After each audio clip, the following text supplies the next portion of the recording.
आप सभी का स्वागत है आज की हमारी इस वीडियो में। जैसा कि आप थंबनेल भी देख सकते हैं और यहाँ पर प्रारंभ में ही आपको हेडिंग दिखाई दे जाएगा वायुमंडल। यानी कि हम इस क्लास में जो है अपने जो है क्लाइमेट और एटमॉस्फेयर दोनों के बारे में जो है बात करेंगे। ठीक है, तो एटमॉस्फेयर के बारे में यहाँ पर जो है हमारी पूरी आज की चर्चा रहेगी, यानी कि जिसको हम वायुमंडल भी कहते हैं। इसके जो है कुछ सिंपल नोट्स जो हैं घटना चक्र की किताब में दिए गए हैं, वो यहाँ पर उपस्थित हैं। इसमें हम जो है रासायनिक संगठन के आधार पर पदार्थ को जो है तत्व, यौगिक और मिश्रण के रूप में वर्गीकृत कर सकते हैं। तत्व जो है पदार्थ का साधारण रूप होता है जिसे रासायनिक या भौतिक विधियों द्वारा उपविभाजित नहीं किया जाता है। ऐसे ही हिस्से को, ऐसे ही चीज़ को जो है तत्व कहा जा सकता है। यौगिक, ठीक है, यहाँ पर हमने पहले तत्व, फिर यौगिक और उसके बाद मिश्रण, इन तीनों चीज़ों की हम जो है परिभाषाएं देखी है, इनका अर्थ समझेंगे। तत्व जो है पदार्थ का साधारण रूप है जिसे रासायनिक और भौतिक विधियों द्वारा आगे विभाजित नहीं किया जाता है। जबकि बात अगर यौगिक की करी जाए तो ये ऐसा पदार्थ है जिसमें दो या अधिक तत्व जो है द्रव्यमान के एक स्थिर अनुपात में संयोजित होते हैं। ये अनुपात बहुत ज़्यादा इम्पोर्टेंट चीज़ है, क्योंकि एक अनुपात होना, जैसे हम जो है एक यौगिक देखते हैं कि H2O जल की यौगिक के रूप में है, जिसमें हाइड्रोजन और ऑक्सीजन का अनुपात जो है स्थिर रहता है। अगर ये अनुपात गड़बड़ा जाएगा तो फिर उसको जल कहना सही नहीं रहेगा। इसी तरह से मिश्रण ऐसा पदार्थ होता है जिसमें दो या अधिक तत्व या यौगिक, तत्व भी हो सकता है या यौगिक भी, किसी भी अनुपात में, यहाँ अनुपात स्थिर नहीं है। यौगिक में स्थिर अनुपात है, यहाँ अनुपात बदल सकता है। जैसे कि यहाँ आपको जो है ये जल का मैंने सूत्र लिखा है। मिश्रण तब कहलाएगा जैसे जल में आप जो है चीनी घोलें, चीनी की मात्रा कितने प्रतिशत है, वो अनुपात स्थिर ना रहे, किसी भी अनुपात में साधारण रूप से मिश्रित होते हैं। ठीक है, तो उन्हें जो है हम मिश्रण यानी कि मिक्सचर कहते हैं। जबकि यौगिक जो है उसमें अनुपात जो है स्थिर रहता है, एक ही अनुपात रहता है, जिसको हम इंग्लिश में कंपाउंड कहते हैं।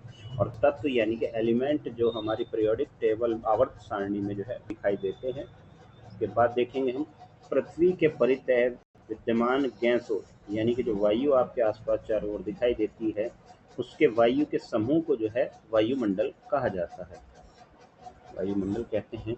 इसमें विभिन्न गैसें पाई जाती हैं, जैसे नाइट्रोजन, ऑक्सीजन, कार्बन डाइऑक्साइड और अन्य गैसें।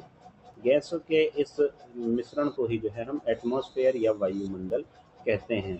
ठीक है, शुष्क वायु में घनत्व के अनुसार सर्वाधिक मात्रा में जो गैस पाई जाती है, सबसे ज़्यादा जो मात्रा है शुष्क वायु में घनत्व के अनुसार जो है वो नाइट्रोजन है, जिसको हम N2 के द्वारा जो है प्रदर्शित करते हैं, N2।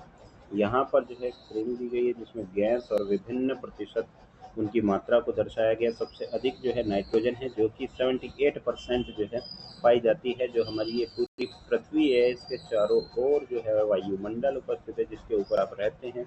और इस वायुमंडल में जो गैसों का आपका प्रतिशत है, यहाँ पर जो प्रतिशत है वो एक पूरी लिस्ट में दिखाया गया है।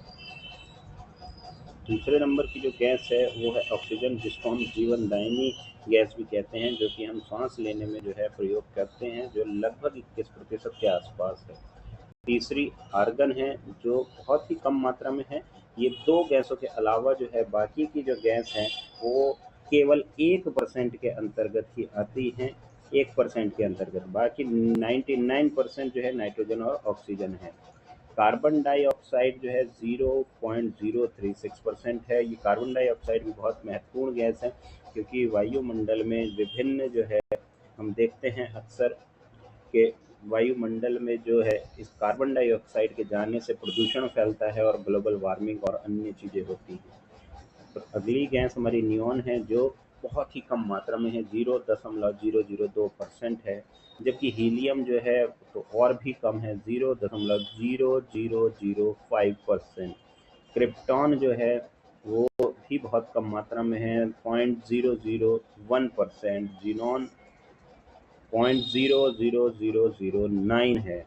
जबकि हाइड्रोजन की जब बात की जाती है तो पॉइंट के बाद जो है 0.0005 है। बहुत ही कम मात्रा में है हाइड्रोजन, और हाइड्रोजन से भी बहुत कम मात्रा में जो है 0.00001% जो है। एक और प्रमुख गैस है जो यहाँ लिस्ट में नहीं दी गई है, O3। और ये आपके लिए जो है प्रश्न है कि O3 को क्या कहा जाता है।